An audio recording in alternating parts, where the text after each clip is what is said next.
Shalom teman-teman semua. Waktu yang kita miliki berharga.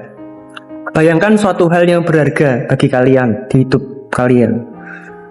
Entah itu barang kalian, orang-orang yang kalian sayangi, kesempatan. Bagaimana kalau kalian kehilangan sesuatu itu? Apa yang kalian rasakan? Ada sebagian penyesalan, ada kesedihan, rasa duka. Nah, di sini kita akan belajar tentang keberhargaannya waktu, ya, sesuatu yang semua orang miliki. Kita semua punya waktu yang sama. Setiap hari orang punya 24 jam dalam sehari dan 7 hari dalam seminggu.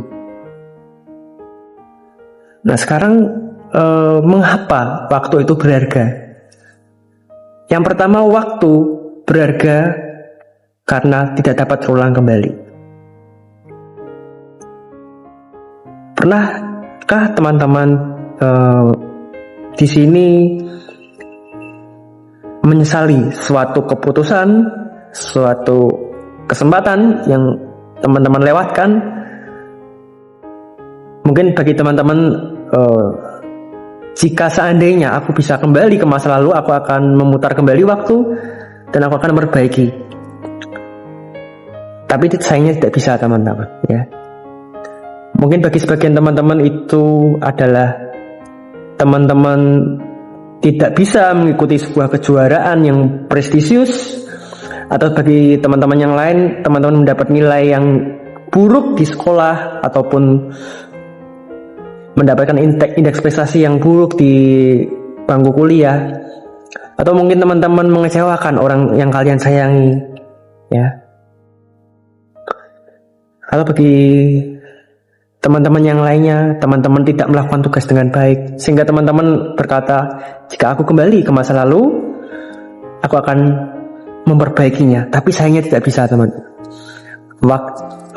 Kata-kata yang sudah kita lontarkan, perbuatan yang sudah kita lakukan tidak bisa diputar kembali. Dan itu hanyalah sebuah sejarah yang tidak bisa kita kembali. Kita tidak bisa kembali. Yang bisa kita lakukan adalah melangkah ke depan dan juga melangkah lebih baik. Sebuah penyesalan, sebuah hal yang mendukakan kita, karena itulah sifat waktu, tidak bisa diulang kembali, teman-teman. Walaupun kita memohon kepada Tuhan untuk mengulang waktu, kita tidak bisa melakukannya. Nah, sekarang, teman-teman, jika waktu tidak dapat diulang kembali, apa yang bisa kita lakukan? Yang bisa kita lakukan adalah kita harus belajar melangkah lebih baik, ya, menggunakan waktu yang ada, kesempatan yang ada, supaya kita tidak mengulangi kesalahan yang di masa lalu, sehingga kita bisa menjadi pribadi yang lebih baik daripada sebelumnya. Karena itu, kita harus belajar menghargai waktu. Artinya, saat kita menghargai waktu adalah kita menggunakan waktu itu dengan baik, dengan hal yang bermanfaat, dan juga menghabiskan waktu dengan orang-orang yang tepat. Karena terkadang bahkan sering kita merasa bahwa sesuatu itu berharga saat kita kehilangan sesuatu itu, teman-teman. Ya, saya ulangi, kadang kita merasa sesuatu itu sangat berharga saat kita kehilangan sesuatu tersebut. Mungkin itu orang yang kalian kasihi, atau mungkin juga barang-barang kalian, kesempatan itu. Tapi sayangnya itu sudah tidak bisa, itu sudah berlalu.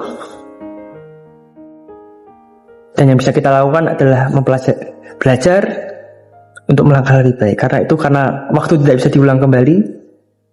Nikmatilah setiap momen yang ada bersama dengan orang-orang yang kalian kasihi. Gunakan waktu bersama dengan orang-orang yang kalian kasihi. Kemudian gunakan waktu untuk hal-hal yang bermanfaat, yang berguna untuk masa depan, teman-teman. Dan yang kedua, waktu berharga karena waktu tidak ternilai. Waktu tidak ternilai, teman-teman, ya. Waktu tidak ternilai. Waktu tidak ternilai, teman-teman, karena tidak ada yang bisa membeli waktu, teman-teman. Bahkan orang terkaya sekalipun tidak bisa membeli waktu. Jika ada orang yang membeli waktu, maka akan ada toko waktu Tapi sayangnya tidak ada toko waktu, teman-teman. Karena itu waktu yang teman-teman miliki sangat berharga. 1 detik yang kalian miliki tidak ternilai, teman-teman. Jadi waktu yang teman-teman miliki itu jauh lebih berharga daripada uang. Uang bisa dicari dengan bekerja, tapi waktu kita tidak bisa mendapatkannya kembali. Waktu yang hilang tidak bisa kita dapatkan kembali. Karena itu hargai setiap detik yang kita miliki, setiap menit yang kita miliki, kita gunakan. Karena saat kita menggunakannya dengan baik, ya, seperti yang kita katakan, gunakanlah waktu yang ada, ya. Di situ saat kita menggunakan waktu dengan baik, maka di situ kita bisa melakukan apa yang berkenan di hadapan Tuhan, dan situ hidup kita bisa bermakna bagi sama. Jadi mengapa waktu itu berharga? Yang pertama, karena waktu berharga karena tidak dapat diulang kembali. Momen-momen yang sudah berlalu tidak bisa diulang kembali. Yang kedua, waktu berharga karena waktu tidak ternilai, tidak ada yang bisa beli uang. Jika waktu itu tidak bisa diulang kembali, waktu itu tidak ternilai, apa yang bisa kalian lakukan dengan waktu yang tersisa di hidup kalian? Terima kasih, Tuhan Yesus memberkati kita semua.